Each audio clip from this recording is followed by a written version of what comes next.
I am Anupam Tiwari, sir. Good evening. My paper number is 118. If you permit me, I can start, sir. Please. Yeah, please start, sir. Please. Sir. So, good evening, everyone. I am Anupam Tiwari. I am a research scholar in GD Goenka University. And the title of my paper is Medical Cyber Physical Systems Enabled with Permissioned Blockchain. So, the title, as we see on the screen, Medical Cyber Physical Systems Enabled with Permissioned Blockchain, has got four critical terms. One is medical, the other is cyber physical systems, and then it is permissioned, and then permissioned blockchain.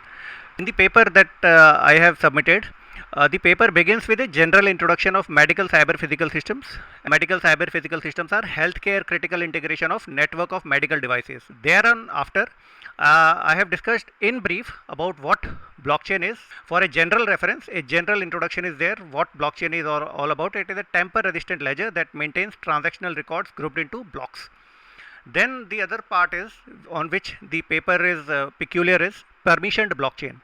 So while the most famous blockchain, in case we see about Bitcoin blockchain, these are permissionless blockchains. So anybody can join the blockchain, anybody can do login, and with their set of private keys and public keys, they can do a transaction. But when we are looking forward for a scenario wherein this blockchain can be enabled for medical cyber physical systems, we would not like a scenario wherein everyone can join, anybody can join without any kind of identity thing. So here we have a concept known as permissioned blockchain, which grants permission to each and every user, and only after those permissions are granted by the administrator, they can do some kind of transactions. So in the current setup, medical cyber physical systems, then the paper builds upon few of the challenges: security and privacy of electronic health records. Now this is a very big challenge. A bare thread level grant of security permissions for each of the patients which exists on the globe. Now COVID, the pandemic, confirmed us that a patient is just not confined to a boundary. If he moves from one nation to another nation, if any logistics move, so there is nothing local about it. So it has to be everything about electronic health records is global. If a person moving from one place to another, his location becomes very critical. So all these security and privacy challenges in medical cyber physical systems, in case the system is designed for peculiar patient, each patient, so then it becomes a very complex thing for any kind of IT administrator who is designing such a system. Then comes the permissions. Now we have acts like HIPAA, Health Insurance Portability and Accountability Act, which of course they look forward for granting privacy to the patient data, but at the same time there has to be a fine tuning between security and privacy. If privacy is more, then security may be compromised. If security is more, then privacy may be compromised. So there has to be a fine tuning kind of a thing wherein privacy and security metrics can be balanced. So this needs permissions, and the most important thing is trust. So whenever we share our data, whenever we store our data on a medical cyber physical systems, so we grant it to the cloud service providers. So how do we ensure that these challenges are disabled or negated by blockchain? And another thing is reliability of data. This was another challenge. Reliability of data means the kind of data that we are seeing today, 25 exabytes, which is approximately about 1000 petabytes, and this is likely to swell upon 40 exabytes. So 1 exabyte is about 1000 petabytes, so 40 exabytes by 2025. So this is the kind of huge data that we are expecting in medical cyber physical systems alone. That's only MCPS. So related to this, there it is not like my work is something very unique. There have been current works, multiple model architecture works. There have been multiple models which have been proposed in medical cyber physical systems enabled on blockchain. They have proposed schematic models, but there has been no simulation done. They have used a very generic blockchain platform. They have not defined which platform are they using. In most of them used Ethereum, and Ethereum, that too they had mentioned it, but the kind of simulation work that we were expecting, it was not relatively visible at large. Then there are very less simulated works, and whatever works have been attempted, they have very less simulations to show on a blockchain how this data can be saved on a blockchain, how the privacy and security the parameters can be handled on a blockchain, and most of them are confined to theoretical and concept models. There is nothing absolutely wrong, but the current works have been confined to these limited things. So while in this work, what I have done in this our paper, so these were the hardware and software. So in this thing, approximately what you see is the hardware is general. These are general server machines, and then this I'll be explaining to you how I have used them, where have I used them, what have I simulated upon them, and then the software that I have used is multi-chain blockchain. Now this is a open source fork of Bitcoin blockchain, but it has been granted and tuned with a permissioned effect. So there is no consensus kind of a thing which we'll be looking after here, proof of work, etc. There'll be nothing like that because it is permissioned. So absolutely the consensus is taken care of. Now this is the schematic model that I have shown here. So schematic models, while you on the screen you see, so there are patient nodes, patient 1, patient 2, patient 3, and there are a number of patients which are shown schematically, and they are transferring their data on the blockchain. Now how have I done? I'll show you in the upcoming slides. So this is the main blockchain. This has been named as Medheal blockchain, Medheal chain 1 blockchain, and all the data being appended on the blockchain via the patient nodes is done through streams. So I have used 3 streams: keys public, Medheal items, and get access. So these streams are basically independent append only collection of items. So wherein with the help of streams we can populate some kind of a data on blockchain. So whatever transactions are taking place, just like in a Bitcoin blockchain, the transactions are populated, but there the transactions are populated in terms of transaction hashes, and here we will be populating it as a collection of items. So I'll make it clear absolutely ahead. So the basic schematic here is the admin control. The OS has been simulated with a Ubuntu server, patient 1, patient 2, patient 3. Although on the table you see these are Ubuntu nodes, but in a real time scenario these can be Android, or these can be any operating system, these can be Windows or any kind of interface device. So for simulation purpose, these are the patient 1, patient 2, patient 3, these are the OS simulating, these are the IP configured, and then the description is given wherein what addresses they are working on. So whenever we speak about addresses, so multi-chain blockchain, since it is absolutely a fork of Bitcoin, so these addresses are absolutely like we see on screen. They start with 1. Then there have been few important parameters in the blockchain. So these are few of them. Otherwise in the paper I have given the complete details of what all parameters have been used to design the blockchain. So in a typical Bitcoin blockchain, it is about 1 MB per block. But for the sake of this experiment that we have conducted, simulated, I have used the maximum block size is 8 MB.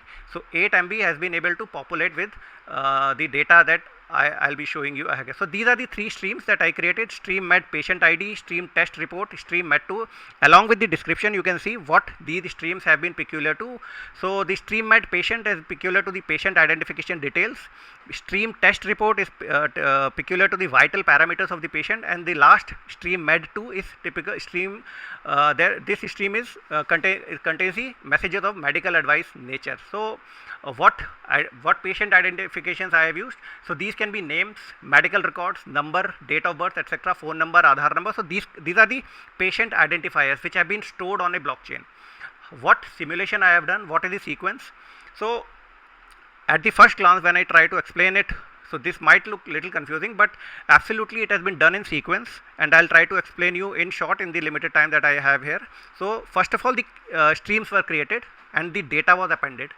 In the simulated scenario, the persons at different geolocations, they are transmitting data, and this exactly like what was shown in the figure, they are transmitting data, and that is being populated in the blockchain, and I'll show you the data also.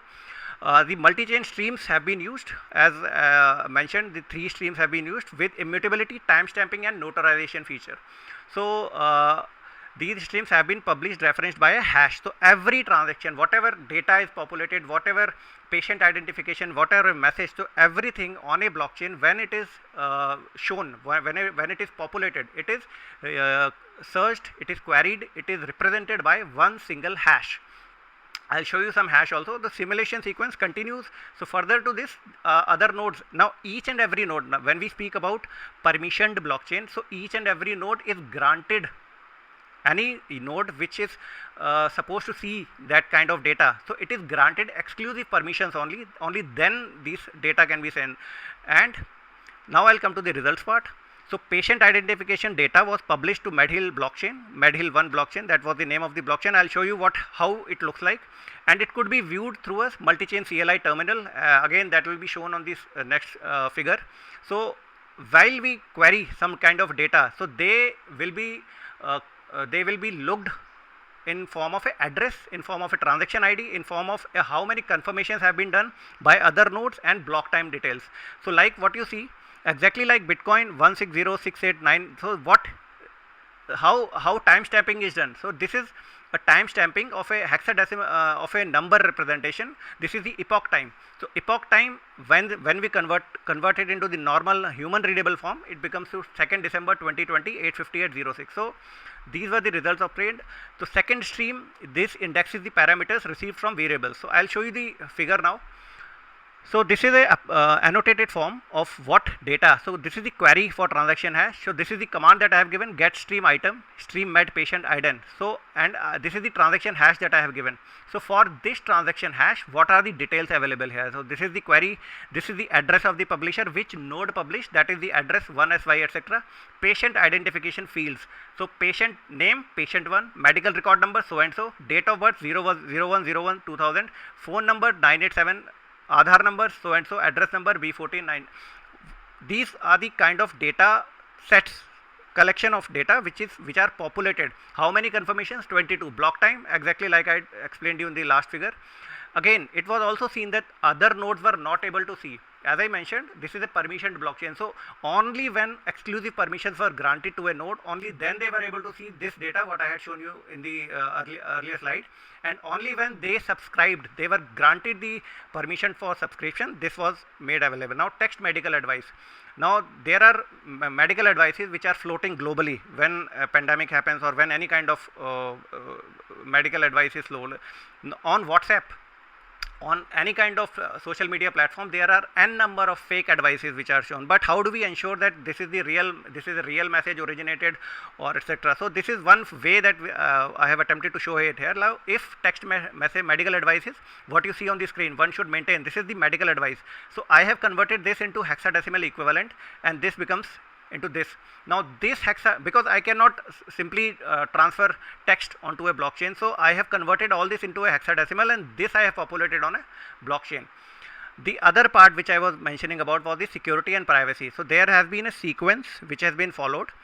How one node, now data cannot be in plain text. While we are speaking about a permissioned blockchain, data unlike a Bitcoin blockchain which has got everything on in a plain text mode, here we have got some I have made use of simple cryptographic standards, OpenSSL, wherein I have generated a set of public keys and private keys, and these public and private keys, they have been used to encrypt the data and transfer exactly as we see on the screen. I will not be able to see because I am actually about to reach my 10 minutes. So all these steps 1, 2, 3, 4, 5, 6, all these about 10, 11 steps, these steps basically they accept the data, they encrypt the data, and granting exclusive permission to a node which will be able to decrypt, the keys are transferred on the blockchain, and subsequently we see the data like this, what you see on the screen.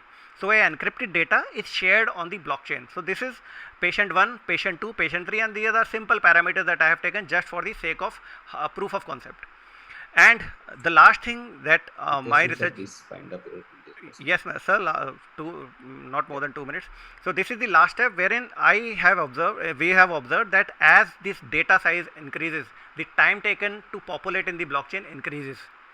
So this is a problem. These are the challenges and future scope. Blockchain platforms, there are n number of multiple blockchain platforms, but we'll have to decide upon one. The global things have to be, before blockchains start speaking to each other, so we have to decide upon one. And similarly, all these challenges and future scope. One last, before I wind up and come to the reference section, is we still are holding our data on blockchain, but that blockchain is again being stored on a cloud. the data, because per se blockchain cannot be used to store exabytes of data. So blockchain will be storing hashes only, but those exabytes of data, we are again being dependent on cloud service providers. So here I am currently in my extended work to this, I am working on distributed storage, so that I will be able to discuss in case somebody is interested later.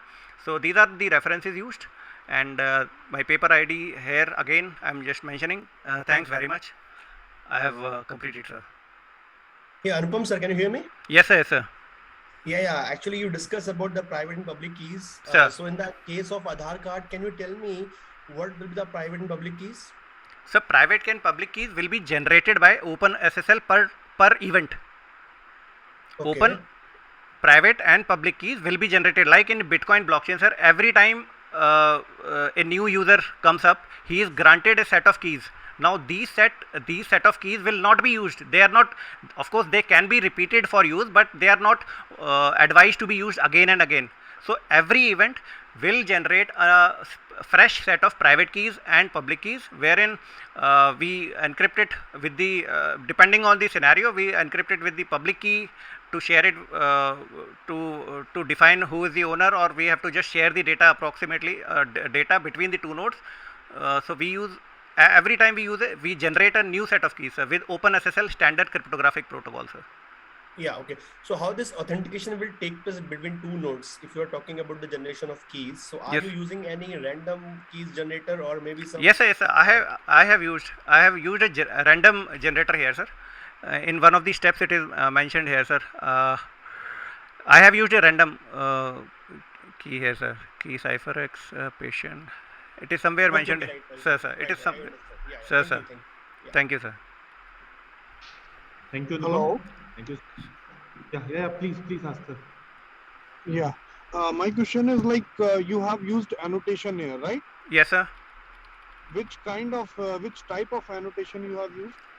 So this complete the backend thing. Whatever you see on the screen, Medhill, GetStream, etc. This is the screenshot, and this annotation I have just mentioned these blocks to just make it easy for assimilation, that this is a query for transaction hash which I have generated here. So this is the command get stream item, stream med item. So here I have queried for this hash. This is the hash. So while I press enter here, so I will get all these details, and what these details mean have been annotated here. So what does this mean? Publisher means who has published this data. So this is the address of that particular node. What has he published? Patient identification fields. What patient identification fields? So these are the patient identification fields. How many confirmations have happened after that? So till that screenshot was taken, there were 22 confirmations, and then it is the block ID and the overall transaction ID. Okay, thank you. Thank you, sir.